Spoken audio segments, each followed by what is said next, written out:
Are you ever challenged by your emotions when it comes to your successes and achievements?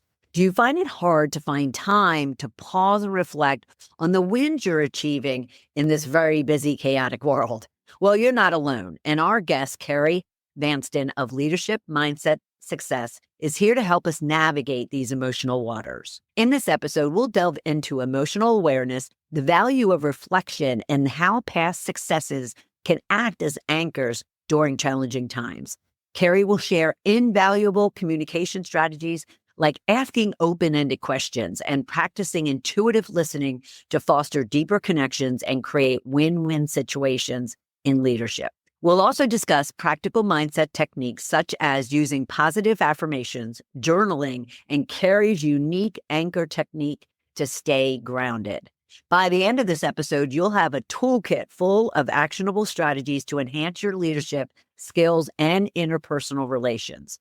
And most importantly, to intentionally embody the emotions tied to future successes. Stay with us. Welcome to Shedding the Corporate Bitch, the podcast that transforms today's managers into tomorrow's powerhouse leaders. Your host, Bernadette Boas, executive coach and author, brings you into a world where the corporate grind meets personal growth and success in each and every episode. With more than 25 years in corporate trenches, Bernadette's own journey from being dismissed as a tyrant boss to becoming a sought-after leadership coach and speaker illustrates the very essence of transformation that she now inspires in others with her tips, strategies, and stories.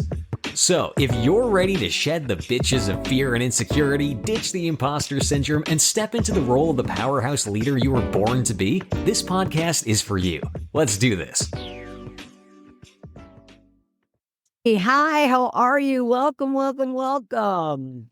Hey, it's so nice to be on your show. Thank you so much for inviting me, Bernadette. Absolutely, absolutely. Well, I think it's really important for us to continue to have conversations with corporate professionals about the importance of the value and the impact that they make in their job.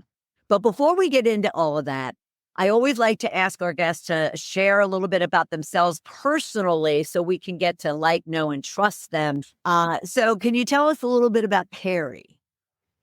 Oh gosh, worked for a long time for a forecasting company. I kind of got really interested in helping people that didn't just want to plan the future, but actually wanted to create and grow companies. And so we put together a list of best practices to find small trends.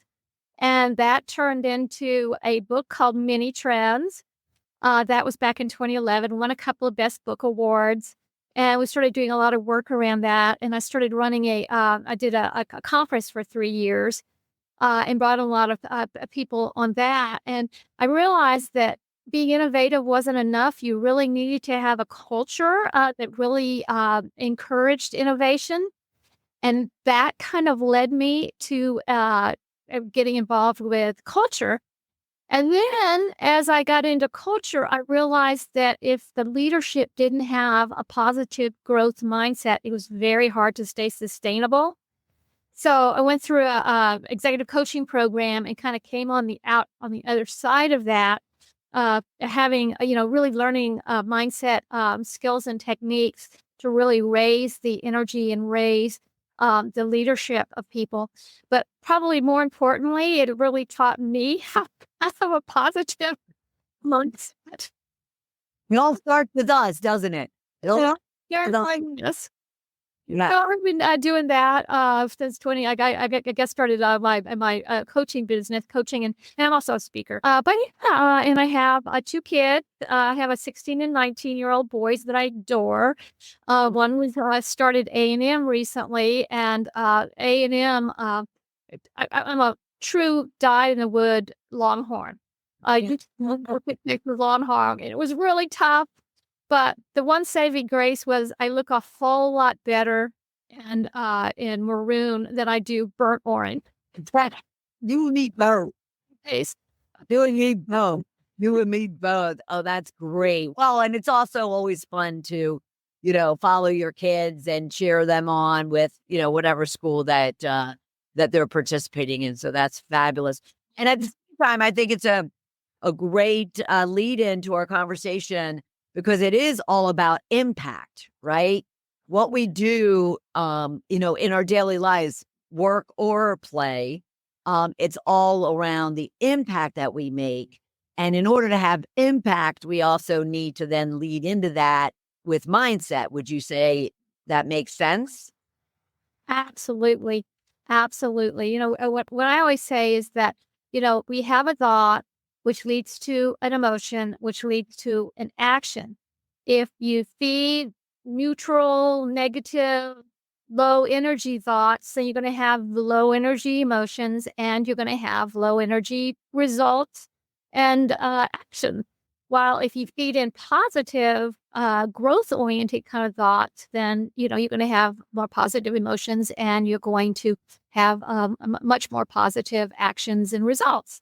So if you came here to this podcast today and said, "Oh, I've got a million things to do, but I probably should listen," then, your emotion is going to maybe be more frustrated and, impatient.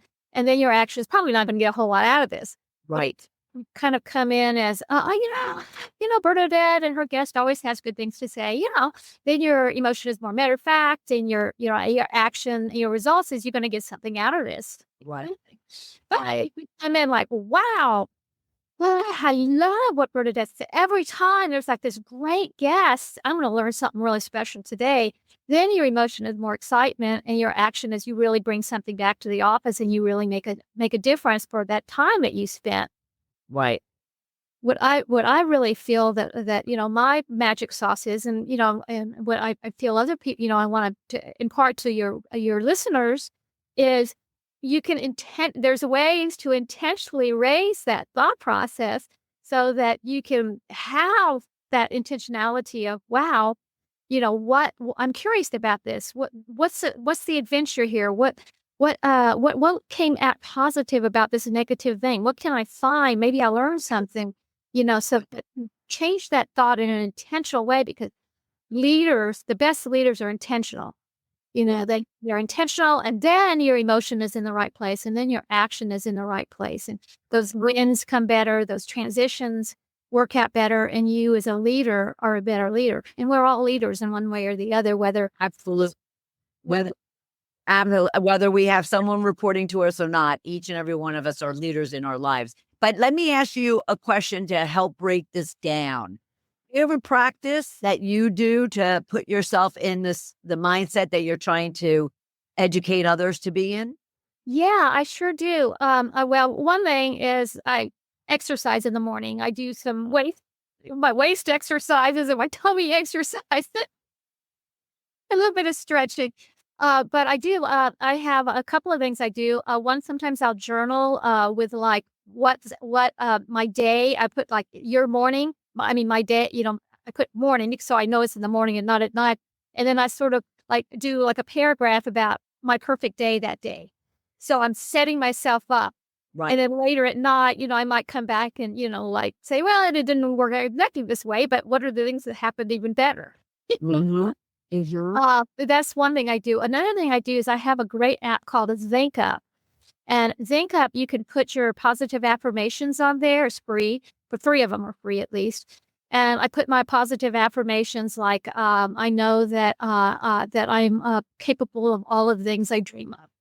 Something, like whatever the anchors that affirmations is a huge mindset raiser. When something bothers you, figure out something that's a positive statement around that you're struggling with. And then, have those affirmations handy for you. Matter of fact, later, when the gift time comes, I have like 12 quick and dirty mindset strategies that people can put on their desk and actually have them right there. Absolutely. But the Think Up, you can put some dots and then you just play. It plays over and over and over again, and you can just. Are you saying Think Up? ThinkUp.com, yeah. THINK? THINKUP. Okay, thinkup.com. So I'll make sure that we also share that in our show notes as well. Yes, affirmations, is definitely one way to, get out of a blah mindset and kind of shift it into a more positive mindset. But let me ask you something. in the chaos of the day of a corporate professional at any level of the organization is so haphazard, how do you get your clients to take that time? Even when you say it's like a 30-second or a 5-minute something, I'm sure many of them get exasperated by just saying, I don't have any time. So what is a trick that you use with them, or a tip or technique you give them to help them find that time? Well, the best thing is to schedule it in. Like put it on your calendar. I'm going to take a 15-minute break, right? Between this and this, and just breathe a little bit, or focus on something besides what I'm doing, or get up and walk around and energize a little bit. I also think that having some kind of anchor, so that when you are feeling stressed out, you have some kind of anchor that you can go back to. That okay, this is what I need to do when I'm feeling this way, and kind of go through them, and try to relax yourself a little bit that way. So, And what is an anchor exactly? anchor. An anchor is kind of like it's kind of like a affirmation, in that it's something like, okay, it's time for me to take a break and rest here, and maybe 3 or 4 things that you can do. Maybe to listen to some music, maybe call your loved one and see what they're doing, or take a walk, get up and stretch. But something that you can. The thing is that when we're under stress, it's very hard to get out of stress. So if we have something that we already have planned, like for example, if you're feeling insecure, if you have a list of things that really went well for you, then you have something to go back to, so that when you're in the middle of that stress, then our minds are, kind of blank. So Right. having that, something to go back to, I think helps a lot. I actually have walking my dog, and that could be literally opening up the door, going outside and throwing the ball for her like 3 times, because that's all she'll do. Just kind of what you're saying, to be anchoring, getting back into a state of focus and energy and positivity. Why do you find it so challenging for cultures, for leaders, to kind of have a positive mindset, or at least maintain a positive mindset in the workplace? Oh, I think we're kind of wired to worry about things, because we were seekers and hunters originally, and so we tend to just naturally kind of go to the negative to try to protect ourselves. And so I think you have to be intentional about the more positive things that are out there, and be. Gratitude is huge. I mean, the minute that you start being gratitude, you crowd out the negative feelings, because you can only juggle so much in your brain. So if you're filling yourself with positive thoughts, then you kind of cloud out those negative things that are bothering you. So, I think that's usually something that I think that your listeners might, really relate to is, we have this kind of big emotional part of our brain, and then we had this intellectual part of our brain, and we get really caught up in that intellectual part of our brain, but really the emotional part of the brain is really what works us, this main thing that motivates us, and it really deals with feelings. So if you feed it intellectual thoughts, it doesn't really pick them up like feelings.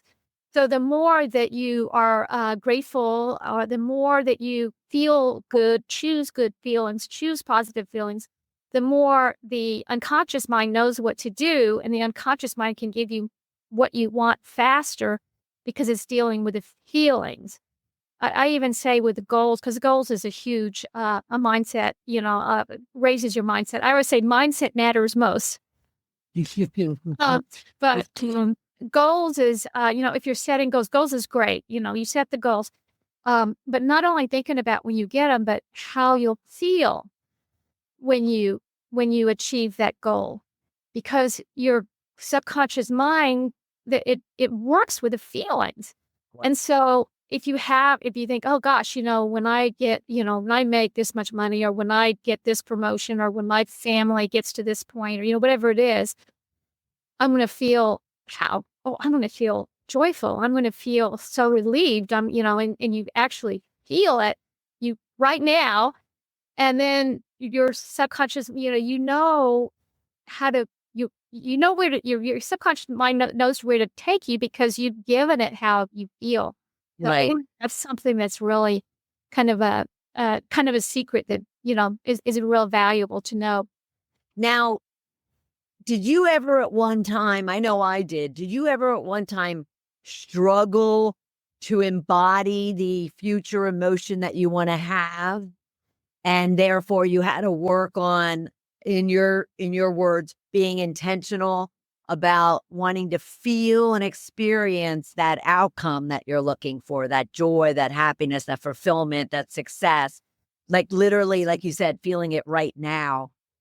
I struggled with that for a long time. I couldn't manifest it within myself. It was like, I'm not able to create that. Did you have that issue at all? And if so, what did it take for you to get to that point where you could do it for yourself?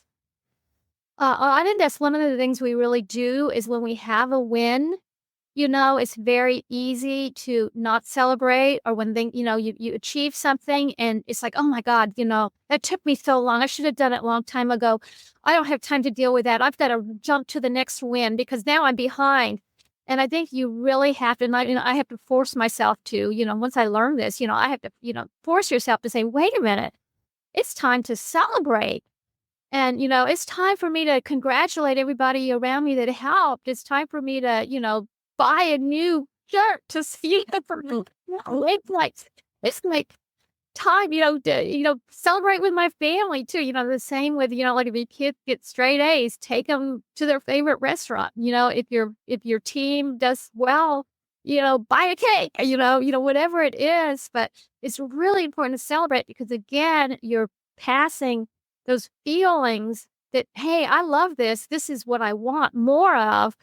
And Right. not getting stuck. So I think that's one of the things to not get stuck, is to be able to start thinking about those feelings, is being intentional. Intentionally, I'm going to be thinking about how I'm going to be feeling in this situation. It's interesting. I had a discovery session last week with a guy in my discovery sessions. I usually talk about, kind of where you want to be in a year, and then where you are now, actually, it was, how do you feel in a year? That's what I asked. I asked, well, how would that make you feel? Because we went through all this stuff. And he said, well, I don't know how that would make me feel. And it was like, I had the hardest time getting him. And, being a man, it's not as surprising as a woman, because a lot of times they just are businessman. It's guarded. I find it hard, right? You're just guarded, wanting to feel. Yeah, yeah. It was like, and I said, well, he said, well, I wouldn't feel anything. I would just I'd be more successful. I was like, well, how would that feel? And he's like, well, I don't, and I said, well, would that kind of make you feel good? And he goes, yeah, it would make me feel good. Can you elaborate on that? And at the end, I said, well, what was your takeaway? And he said, that I have a hard time expressing how I feel about this. Yeah, really?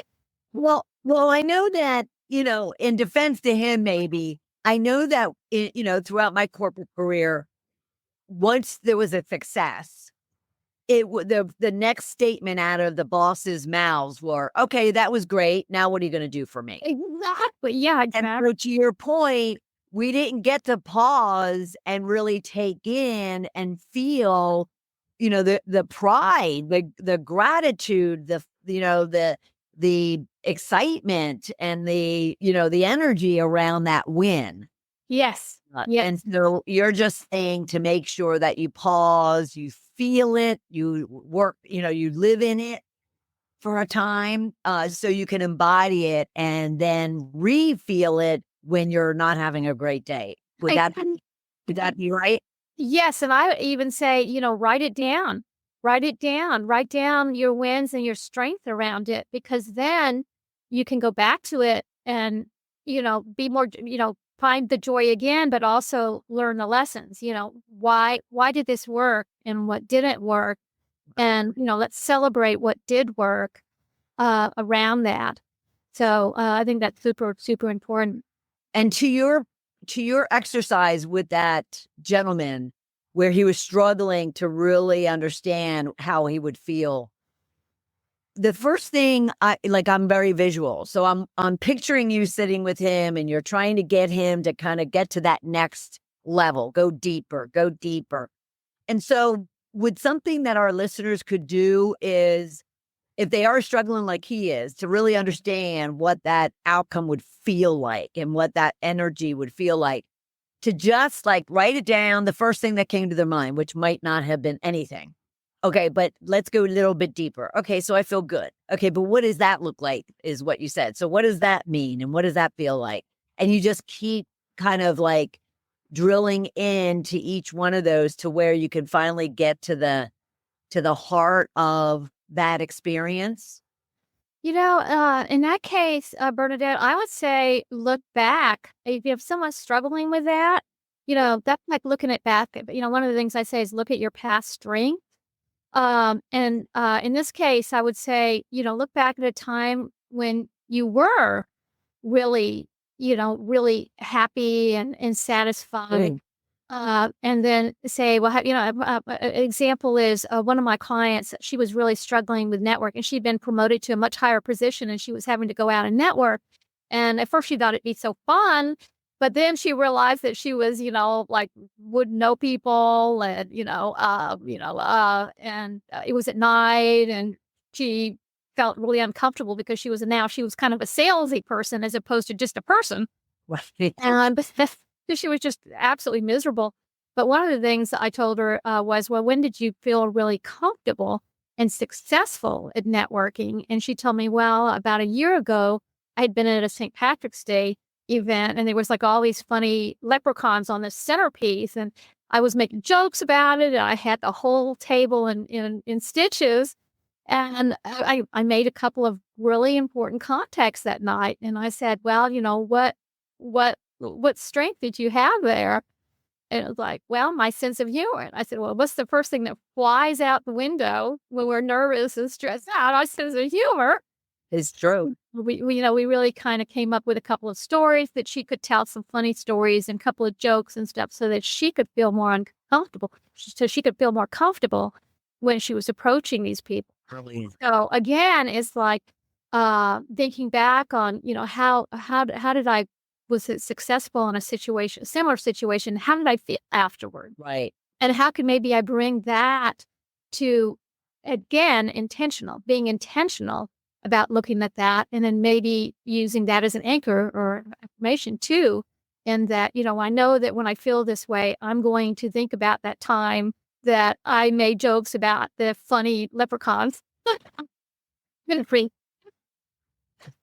And if it doesn't make her laugh, I don't know what would, because that's hysterical. No, what? I love that. And you talk about creating win-wins. And is this the type of win-win you're looking for? Or when you talk about creating a win-win as a strategy for really creating impact, what does that look like?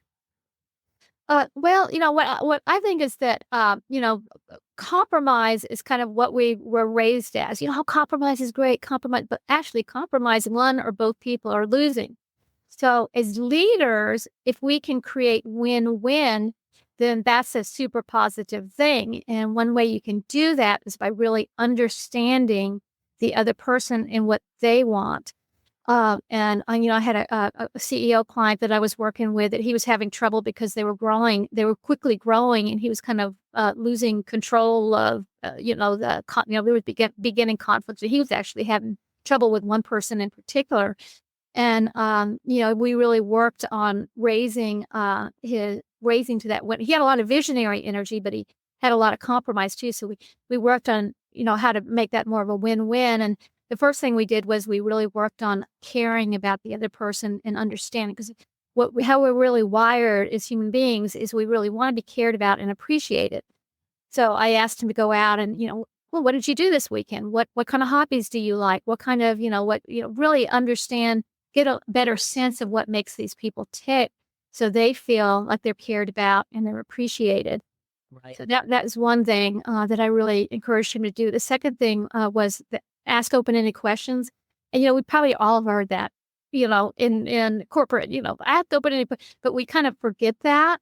And it's super important, because if you want to understand the other person, if you ask something like, do you like your job? It's like, yes or no. But if you say, what do you love about your job? What really turns you on about your job? What do you think? How can you think I could help you do a better job? How do you think that you could deal with this conflict? Whatever it is, you ask and then you start understanding the person. So you've got the caring and the understanding. And the third thing we really talked about too was intuitively listening. There's different ways to listen. You can listen subjectively, where you say, well, do you like this? And the person, oh, I don't know. I don't know if I like it. Oh, let me tell you all the way. So that's kind of subjective. And then objective is, do you like this? And the person says, well, I don't know. And you say, well, tell me what it is you don't like about it. And that's a lot better. But intuitive listening is really like listening between the lines, kind of seeing how they're reacting, the tone of voice, how their what they're doing with their eyes, how they're doing physical, how emotional. So that would be more like, well, do you like this? And they say, well, I don't know. And then you say, I'm getting the sense that something's bothering you here. Can you tell me more? Love it. Really listening. So yeah, and he took all this to heart, and he told me about this guy that he was having trouble with, and he said normally he would just really fussed out, and he did something, and he made one of the clients mad, but brought him in, and he had real type A personality. We said, no, Carrie says there's always a win-win. So he brought him in and said, okay, tell me what's going on. And rah, rah, rah, rah. Okay, tell me what you did with the software. Rah, rah, rah.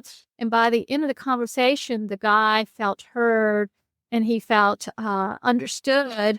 And the Jeff, they didn't have to fire him, which he didn't want to do. Didn't get into a big conflict, but instead the guy felt understood.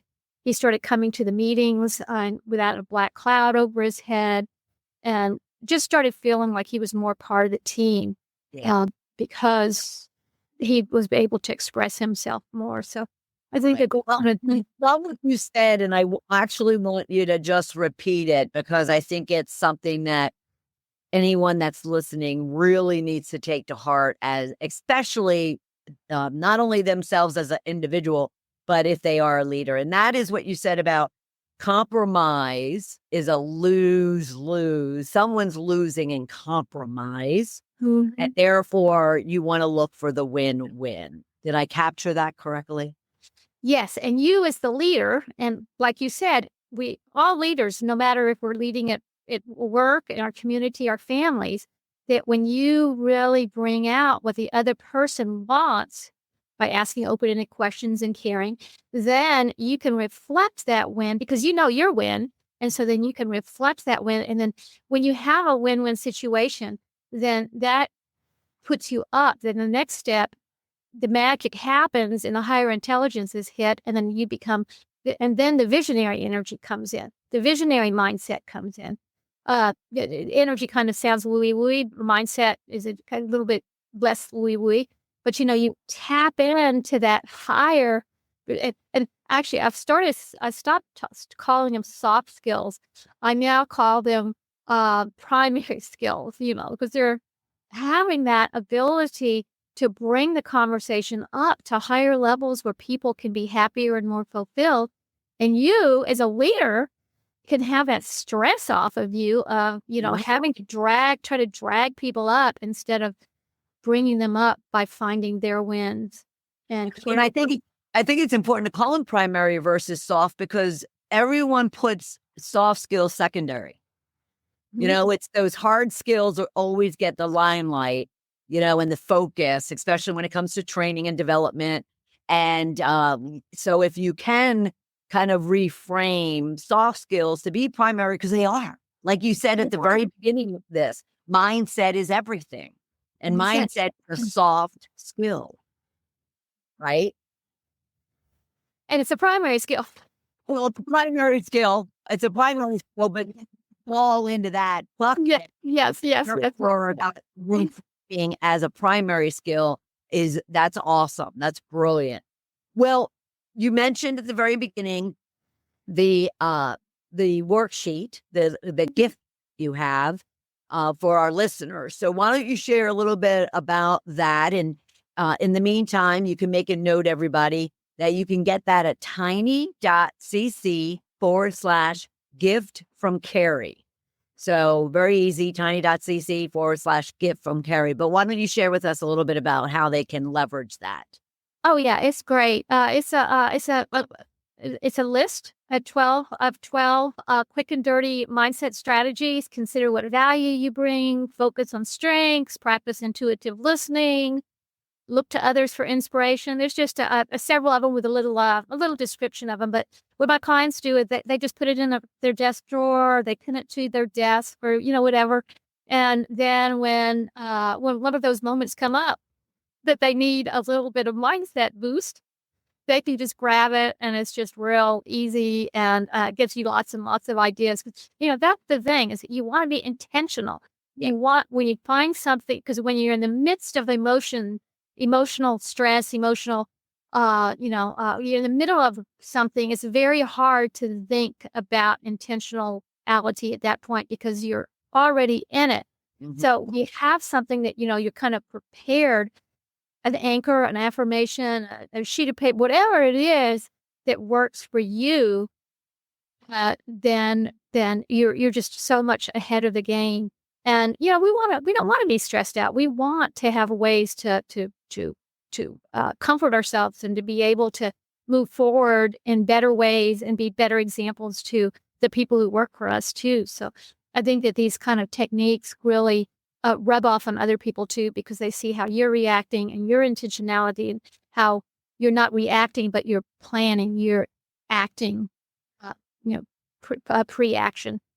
That's what I'd like to ask you is, so intentional, if someone listening or watching needs to kind of really visualize that, like I often do, what you're basically saying is instead of reacting based on emotion, because you're so in it at the moment, try to find ways and try to find anchors in your terms to then get proactive or pre-action toward, that response, so you don't get reactive through emotion. Is that fair? Yes. And I would say that it's very much about clarity, being clear about what you want. I tell my clients and my audiences that, I even have a part of my most requested one is about being really clear about why you as a leader, and, why are you passionate about whatever it is you're trying to achieve? Why are you unique in whatever you're trying to achieve, and what impact you want to have in whatever you choose? So I think that's super, super important. My passion is I really, really want to help people because life is short and, we want to be happy and successful.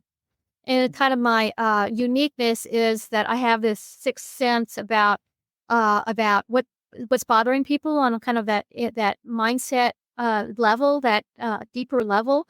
My family teases me because I find out more about the waitress or the waiter than they know about their best friends sometimes. And the impact I want to make is I really want to make organizations better and the world better. Right. So when women and, anyone, but, when we're really clear about who we are and why we're doing what we're doing, it's so much easier for other people to pick up on that and be inspired by that. So with my coaching work and my speaking work, I really try to help people be really clear about this is what I'm going for. This is who I am, and I'm authentic, and I have these skills to help others create. I have the skills to create win-win, and I can help you also do the same. Nice, nice. So what would one thing you would advise our listeners and viewers to do as soon as they're done here that could get them in that mindset of impact and success and positivity? Well, I would say take a moment and think about this podcast and maybe write down 3 things that kind of really struck you. Um, One would maybe be caring, could be caring about other people. Real quick, I tell you a story that really shows how important this is.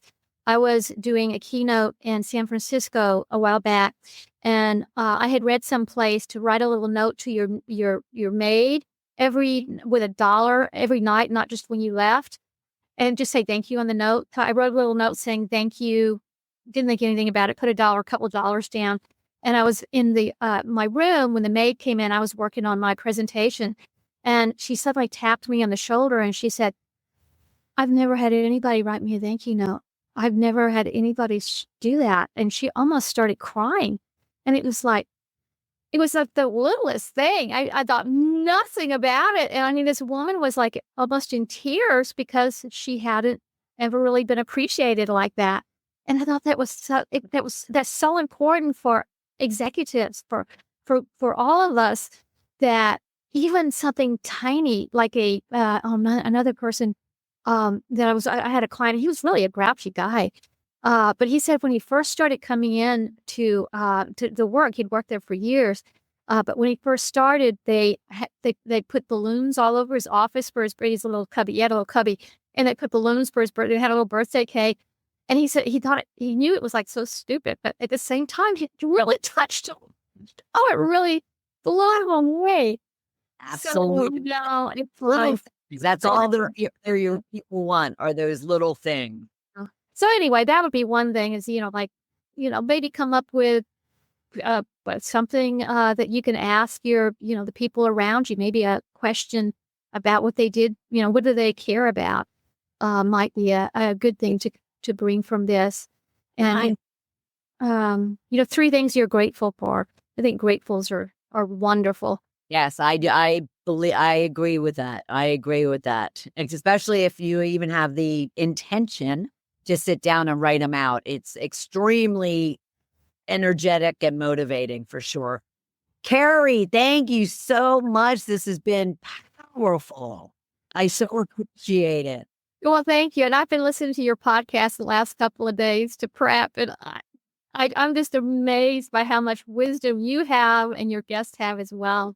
Really am honored and really delighted to be on your show. And I hope I hope this helps your audience. And It absolutely will. It absolutely will. So much so that I want everybody to go to carrievanston.com and learn all about her and the services that she provides. Be sure to follow her on Instagram, Carrie Vanston. Real easy. She makes it easy for us.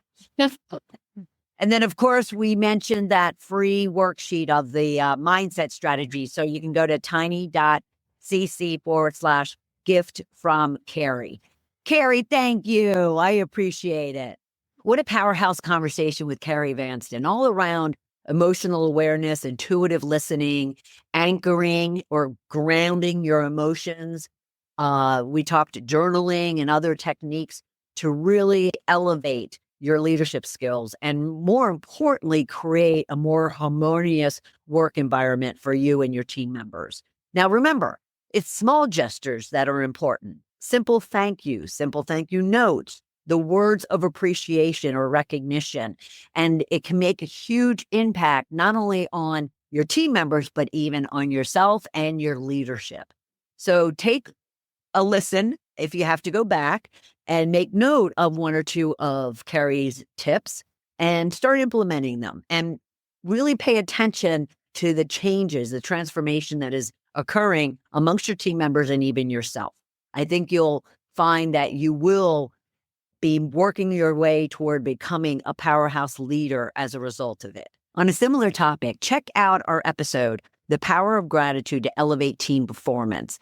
It complements our conversation with Carrie today in regards to recognition, appreciation, gratitude, critical feedback, all things that are critical to really elevate your team dynamic and your team satisfaction with the work that they're doing and the partnering with you as a leader.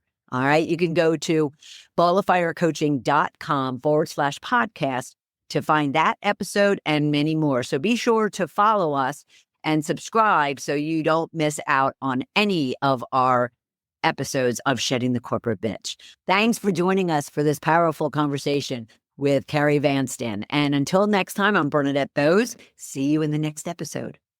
Thank you for tuning in to today's episode of Shedding the Corporate Bitch. Every journey taken together is another step towards unleashing the powerhouse leader within you.